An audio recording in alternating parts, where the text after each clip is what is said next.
আচ্ছা ভাইয়া, কালকে তো আপনার লগে সবে কথা শুরু করছিলাম, কথার মাঝখানে আফা আবার ঢুকি গেছে, আজকে আবার ঢুকি যাইতো না উনি। না, আজকে আর আসবে না।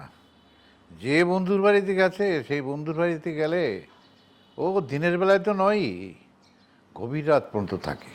হিয়া গভীর রাইতে হাতে নেই হিয়ানো কি আরে? এই আনন্দ ফুর্তি করে আর কি। ফুর্তি কি কন আমনে এইগুলা? না, তেমন কিছু না। আচ্ছা ভাইয়া, এই যে আমরা ভিডিওতে দেখি আফা আপনারে আদর যত্ন করে খাওয়াই দেয়, শেভ করাই দেয়, মাথা আশ্রয় দেয়, আদর করে, এগুলা কি হাসা হাসা করে নাকি ফেক?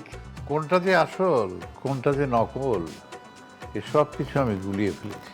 ও মেন্টাল কেস, আমি বুঝতে পারছি। আচ্ছা ভাইয়া, হেতে নাকি আপনারা মারে টারেনি?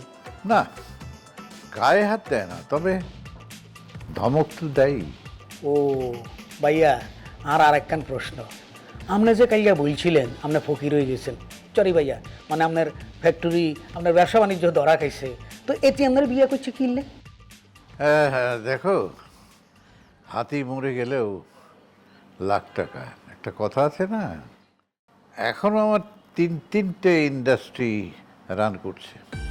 ওখান থেকে যে টাকা আসে তা দিয়ে 7 পুরুষ নিশ্চিন্তে খেতে পারবো। ও এবার আমি বুঝতে পারছি, মানুষ কিনলে হেতির লুবি কয়, হেতি টিয়ার লোভে ওকে বুড়া বাড়ারে বিয়ে করছে।